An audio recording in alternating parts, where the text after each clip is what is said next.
प्रिय विद्यार्थियों, BA second year की पिछली कक्षाओं में हमने जो वीडियो देखे हैं, वीडियो में जो सामग्री हमने रीड की है, पिछले उसमें हमने सामाजिक अनुसंधान के उद्देश्य के ऊपर चर्चा की थी। उद्देश्यों में हमने सैद्धांतिक उद्देश्य तक हम रीड कर पाए। आज हम सामाजिक अनुसंधान के व्यवहारिक उद्देश्य की चर्चा करेंगे। पुनः मैं आपको और संक्षिप्त में बता देता हूँ। सामाजिक अनुसंधान के उद्देश्य दो प्रकार के हैं, सैद्धांतिक और व्यवहारिक, अर्थात यूटिलिटेरियन ऑब्जेक्टिव। सैद्धांतिक के उद्देश्य का मतलब है कि अनुसंधानकर्ता जो अनुसंधान करता है वो केवल ज्ञान प्राप्ति के लिए या ज्ञान की उत्तरोत्तर वृद्धि के लिए वो अनुसंधान करता है। दूसरा है व्यवहारिक उपयोग, अर्थात अनुसंधानकर्ता अनुसंधान इसलिए करता है कि उसकी उपयोगिता क्या है। हम देखते हैं कि आज समाज में कितना चेंज हो रहा है। पहले आदिम समाज था, सरल समाज था, कृषि प्रधान समाज था, रीति रिवाज परंपरा से भरा पूरा परिवार। लेकिन जैसे जैसे जनसंख्या वृद्धि हुई, समाज में श्रम विभाजन हुआ, तो समाज में एक तरह से अलग अलग वर्ग निर्मित हो गए। अलग अलग निर्मित हो गए तो उन वर्ग की अलग अलग समस्याएं उत्पन्न हुई। वर्तमान में हम देख रहे हैं अपराध, मद्यपान, वेश्यावृत्ति, बलात्कार इत्यादि अनेक अपराध, चोरी, डकैती के अनेक अपराध हो रहे हैं। तो इनको समझना सामाजिक अनुसंधानकर्ता का ये धर्म बनता है कि ये समस्याएं समाज में क्यों पैदा हो रही हैं। इनका तभी पता चलेगा जब हम सामाजिक अनुसंधान करेंगे। तो व्यवहारिक अनुसंधान पहला उद्देश्य होता है कि सामाजिक समस्याओं के हल में जाए। कि व्यवहारिक जो सामाजिक अनुसंधान किया जाता है उसमें सामाजिक समस्याओं का हल ढूंढा जाता है। समाज के सामने कई समस्याएं होती हैं। जैसे हमारा देश विकासशील देश है, तो इसमें बेरोजगारी, गरीबी, अपराध, जनसंख्या वृद्धि, क्षेत्रीयवाद, भाषावाद, सांप्रदायिकतावाद, ये अनेक समस्याएं हमारे समाज के सामने खड़ी हैं। तो इनके सॉल्यूशन के लिए हमें सामाजिक अनुसंधान करना पड़ेगा, हमें समाज को समझना पड़ेगा, तभी जाकर हम इन समस्याओं का सॉल्यूशन या हल ढूंढ सकते हैं। दूसरा है प्रशासन में सहायता। प्रशासन कोई एक व्यक्ति में निहित नहीं होता। प्रशासन स्टेप बाई स्टेप अलग अलग अधिकारी उसमें विराजमान रहते हैं। तो प्रशासकों को प्रशासन चलाने में या प्रशासन तभी चला पाते हैं जब उनको समाज के बारे में ज्ञान हो। और वो समाज के बारे में ज्ञान कब आएगा? जब समाज के बारे में रिसर्च हो, समाज के बारे में अनुसंधान हो, तभी जाकर वो एक सफल प्रशासक या सफल प्रशासन हो सकता है। तो प्रशासन की सफलता तभी तक संभव है जब तक प्रशासक को या हमारी सरकार को समाज के बारे में ज्ञान हो, समाज के बारे में अनुभव हो। और ये कहाँ से आएगा?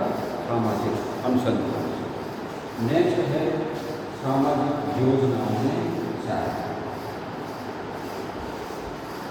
भारत विकासशील देश है, पहले ही हमने आपको बता दिया। तो विकासशील देश में अनेक नई नई योजनाएं हमारी सरकार संचालित करती है। अब वो नई नई योजना संचालित कौन सी होंगी, किन वर्गों के लिए होंगी, किन के लिए नहीं होंगी, इसका ज्ञान कैसे होगा? ये तभी होगा जब हमें समाज के बारे में ज्ञान हो। और समाज के बारे में ज्ञान कब होगा? जब समाज के बारे में रिसर्च किया जाए कि कौन वर्ग किस तरह का है, कौन वर्ग अपेक्षित है, कौन वर्ग हाई क्वालिटी पर है या निम्न क्वालिटी पर है, किन के लिए योजनाएं लागू की जाएँ, किन के लिए नहीं की जाएँ। ये तभी संभव है जब हम सामाजिक अनुसंधान करें।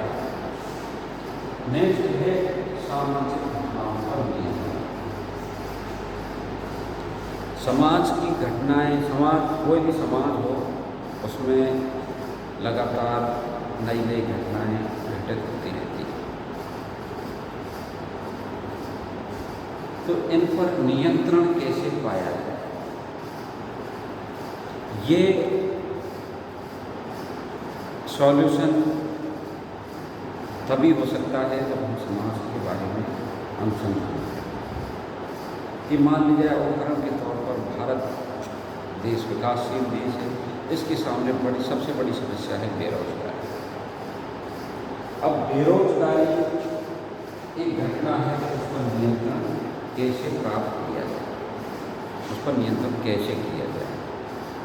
मद्यपान एक समस्या है, तो मद्यपान के बारे में हमें अनुसंधान करना होगा कि मद्यपान का सॉल्यूशन, उसका इलाज कैसे किया जा सकता है।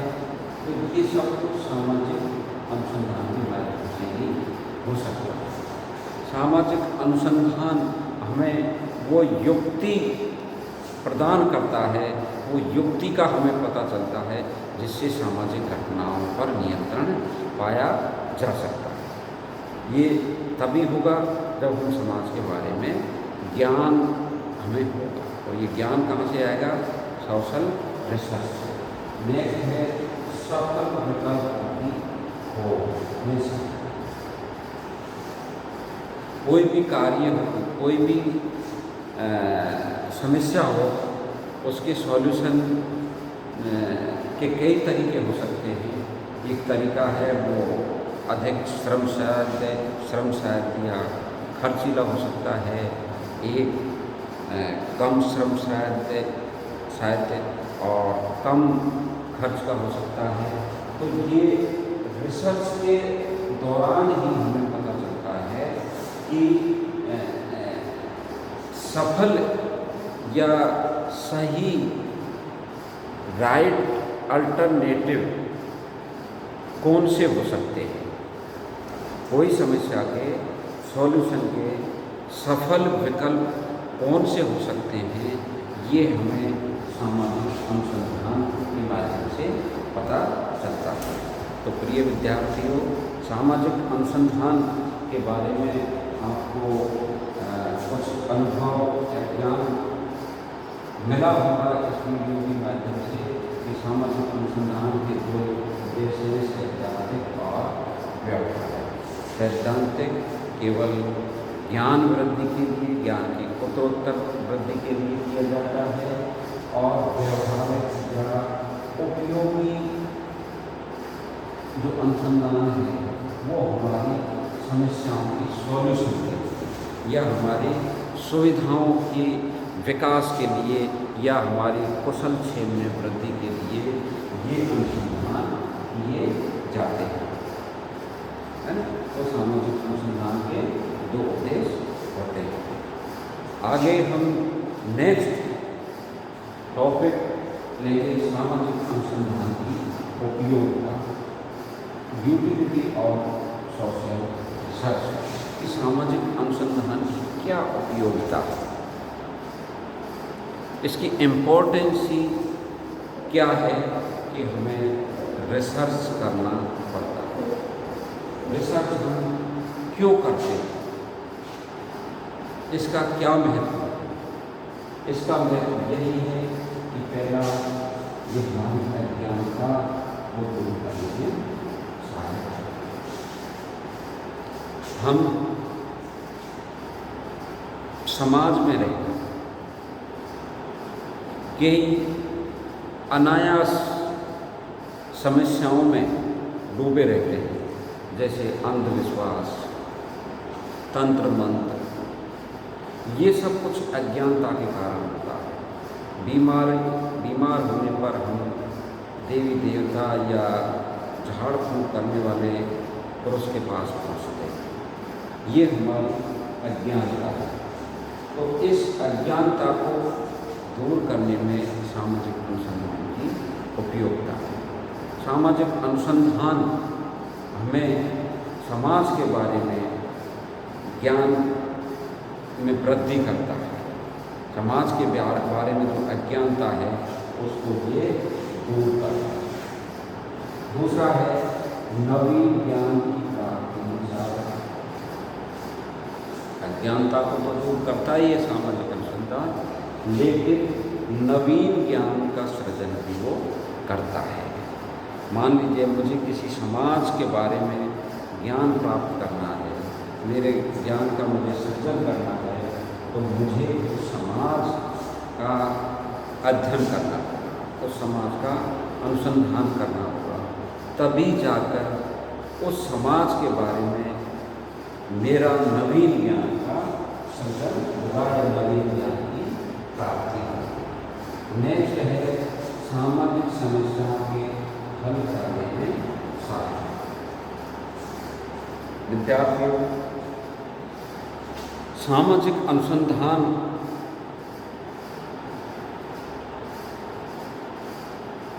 की उपयोगिता इसलिए भी महत्वपूर्ण है क्योंकि ये समस्याओं के सॉल्यूशन का हल भी हमें बताता है कि समाज में, क्योंकि भारत देश विकासशील देश है, हम पहले कह चुके हैं, तो इसमें विभिन्न समस्याएं मौजूद हैं। उन समस्याओं को हल कैसे किया जा सकता है, उनके सॉल्यूशन के क्या तरीके हो सकते हैं, ये हमें सोशल रिसर्च के माध्यम से हमें पता चलता है कि ये समस्याओं का ये सॉल्यूशन हो सकता है। चौथा है कल्याण कार्यों में सहायता। क्योंकि भारत विकासशील देश है, इसमें ST, SC, OBC या कई वंचित वर्ग मौजूद हैं। इन वर्गों के लिए क्या क्या योजनाएं लागू की जाएं जिनसे उनका जीवन सुधर सके, उनके जीवन में एक आशा की नई किरण जग सके, इसके लिए हम सामाजिक अनुसंधान पर जोर देते हैं कि उन वंचित वर्ग का हम कल्याण कैसे कर सकते। तो वंचित वर्ग का हमें ज्ञान ही नहीं होगा कि वंचित वर्ग कौन सा है, उनकी क्या समस्याएं हैं, उनको क्या कठिनाइयाँ हैं अपने जीवन में, तो जब तक हमें उनके बारे में ज्ञान नहीं होगा तो हम उनके कल्याण के कार्य, उनके विकास के कार्यों को हम नहीं कर सकते। तो सामाजिक अनुसंधान की एक उपयोगिता है कि कल्याण कार्यों में ये सहायक होता है। समाज के वेलफेयर के लिए रिसर्च हमारी हेल्प करता है, हमारी सहायता करता है। नेक्स्ट है आपका सामाजिक नियंत्रण में सहायक। सामाजिक अनुसंधान सामाजिक नियंत्रण में सहायक होता है। वर्तमान समाज परिवर्तनशील समाज है। परिवर्तन के दौरान नई नई समस्याएं आती हैं, कुछ पीछे छूट जाता है और कुछ नया हमारे जीवन में समाहित हो जाता है। तो सामाजिक अनुसंधान के माध्यम से हम ये समाज के बारे में पता लगा सकते हैं कि समाज जो गलत दिशा की ओर जो परिवर्तन हो रहा है उसको हम नियंत्रित कैसे कर सकते हैं, कौन से लॉज, कौन से कानून समाज पर लागू किए जाएं जिससे समाज को नियंत्रित किया जा सके। अभी हम वर्तमान में देख रहे हैं महिलाओं के बारे में कितने कानून, कितने नियम बन चुके हैं, क्योंकि ये परिवर्तन के इस दौर में महिलाओं पर लगातार अत्याचार होते रहे और उन अत्याचारों के प्रति गवर्नमेंट का ध्यान गया। गवर्नमेंट ने सामाजिक अनुसंधान करवाया और उनकी समस्याओं के हल के लिए उन्होंने विभिन्न कानून निर्मित करवाए। जैसे अभी मोदी सरकार ने मुसलमानों में, मॉडर्न महिलाओं में 3 तलाक एक प्रथा है जिसमें 3 बार तलाक कहने पर ही वो तलाक या डाइवोर्स हो जाता है। तो इस समस्या को उन्होंने समझा और उसका सॉल्यूशन ढूंढा कि ये समस्या व्यक्ति या महिला के जीवन में अंधकार उत्पन्न कर देती है, तो उस अंधकार को कैसे समाप्त किया जा सके, इस तरह के कानून गवर्नमेंट ने पारित करवाया। नेक्स्ट है प्रशासन एवं समाज सुधार में उपयोग। सामाजिक अनुसंधान की उपयोगिता इस आधार पर भी है कि प्रशासन कैसे सफल हो सके, समाज में कैसे सुधार किया जा सके, इसके लिए हमें सामाजिक अनुसंधान करना आवश्यक होता है। अगर सामाजिक अनुसंधान हम नहीं कर पाते हैं तो नहीं तो हम समाज के बारे में सुधार कर सकते हैं, न सफल प्रशासन हम पब्लिक को दे पाते हैं। नेक्स्ट है भविष्यवाणी करने में साधन। सामाजिक अनुसंधान के दौरान जब हमें समाज के बारे में ज्ञान हो जाता है, समाज के बारे में अनुभव हो जाता है, वर्तमान पोजीशन का हमें पता चल जाता है कि वर्तमान में समाज की ये पोजीशन है, तो उस आधार पर हम भविष्य के बारे में भी अंदाज लगाने में सक्षम हो जाते हैं कि वर्तमान में ये स्थिति है तो आगे ये परिस्थितियां समाज के सामने उत्पन्न हो सकती हैं। ये रिसर्च से ही हमें पता चलता है। नेक्स्ट है सामाजिक विज्ञानों के विकास में योग। प्रिय विद्यार्थियों, आपको पता होगा कि जितने भी विषय जो अलग अलग पढ़ाए जा रहे हैं, 19वीं शताब्दी से पहले कोई अलग अलग सब्जेक्ट नहीं था। संस्कृत या फिलॉसफी नाम से 2 विषय हुआ करते थे जिसमें संपूर्ण समाज का अध्ययन समाहित था। लेकिन जैसे ही प्रजातंत्र वर्ल्ड में आया, व्यक्ति को स्वतंत्रता मिली, तो व्यक्ति को जब स्वतंत्रता मिली तो वो रिसर्च करने लगा। तो रिसर्च की उपयोगिता यही है कि उस रिसर्च ने समाज को अलग अलग वर्गों में विभाजित कर दिया, अलग अलग संबंधों में, अलग अलग विभागों में विभाजित कर दिया और उन अलग अलग विभागों का अलग अलग विषय निर्मित कर दिए गए। तो सामाजिक अनुसंधान के माध्यम से ही सामाजिक विज्ञानों के विकास में योग मिला। सामाजिक अनुसंधान के माध्यम से ही इन विभिन्न विषयों का विकास हुआ। लास्ट है सैद्धांतिक महत्व। सैद्धांतिक महत्व का मतलब है कि सामाजिक अनुसंधान के माध्यम से व्यक्ति को समाज के बारे में ज्ञान प्राप्त हो जाता है। ये एक सैद्धांतिक महत्व है। अभी हमने सामाजिक अनुसंधान के उद्देश्य को पढ़ा, सैद्धांतिक और व्यवहारिक। सैद्धांतिक का मतलब है जो हमें केवल ज्ञान वृद्धि के लिए हम जो रिसर्च करते हैं। तो सामाजिक अनुसंधान की ये उपयोगिता है कि हमें समाज के बारे में ज्ञान प्राप्त हो जाता है। तो ये आपसे आज का टॉपिक सामाजिक अनुसंधान की उपयोगिता, सामाजिक अनुसंधान के उद्देश्य। नेक्स्ट क्लास में अपन आगे जो टॉपिक पढ़ेंगे उसको आगे देखते रहें। Thank you. ओके।